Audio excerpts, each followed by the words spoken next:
बाद आपका स्वागत। और इस वक्त दमोह से बड़ी खबर हम आपको बता देते हैं। दमोह का दरिंदा गिरफ्तार कर लिया गया है। 7 साल की मासूम को अगवा कर दुष्कर्म करने वाले को गिरफ्तार कर लिया गया है। मासूम के हाथ पैर बांधकर खेत में फेंक दिया था। घटना के बाद मासूम की आंखों को भी फोड़ दिया था।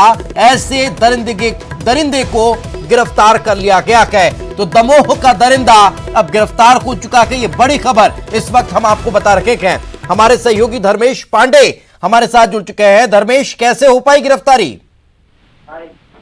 जी देतेश जी, मैं आपको बता दूं, जैसे ही सुबह इस घटनाक्रम सामने आया था उसी के बाद में पूरी पुलिस सक्रिय हो गई थी। जिला पुलिस के द्वारा लगातार उसको तलाशने की शुरुआत की गई थी और लगातार वहीं पर एडिशनल एसपी के द्वारा उस क्षेत्र में घेराबंदी की गई थी, जिसके बाद में 20 लोगों के लिए गिरफ्तार किया गया था। वहां पूछताछ जारी थी। उसी के बीच में बच्ची का स्वस्थ होने के बाद में बच्ची के द्वारा उसकी पहचान कराई गई और मोहल्ले के ही 2 लड़कों के रूप में ये आरोपी के रूप में गिरफ्तार हुए हैं, जिन्होंने कल इस प्रकार से जो दुष्कर्म की घटना को अंजाम दिया था। दिव्य जी, कौन है धर्मेश ये दोनों?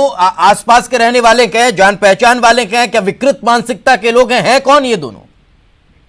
दीपेश जी, मैं आपको बता दूं, इन्हें अगर विकृत मानसिकता ना भी हो तो भी इनको विकृत मानसिकता वाला ही कहा जाएगा।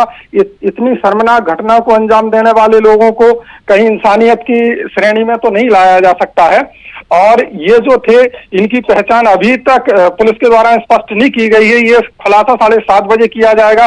फिलहाल इनका बताया जा रहा है कि ये मोहल्ले के ही 2 युवक थे जिनने ये घटना को, इतनी दुष्कर्म की घटना को जो अंजाम दिया। बिल्कुल धर्मेश, आगे की क्या कार्रवाई रहनी है? पुलिस ने अभी तक कुछ खुलासा किया?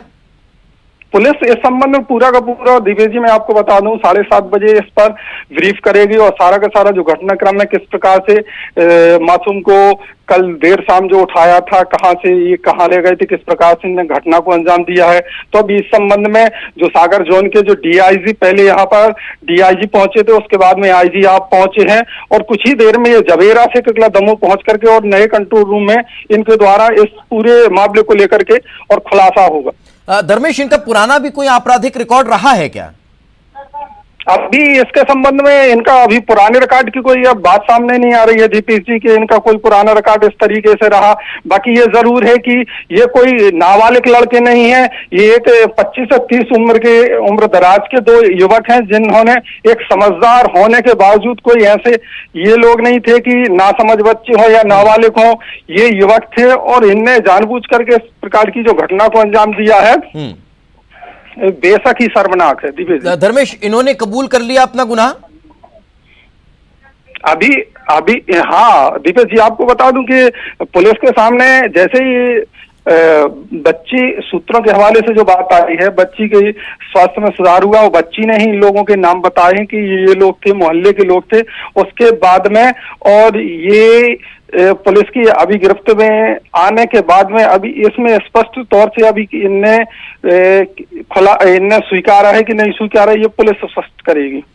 बिल्कुल धर्मेश, एक और चीज ये भी जानना चाहेंगे कि इस पूरे मामले को लेकर इन दोनों का नाम सामने आने के बाद, इनकी गिरफ्तारी होने के बाद मोहल्ले वाले या फिर इन दोनों दरिंदों के परिजनों की तरफ से कोई प्रतिक्रिया निकलकर सामने आई क्या?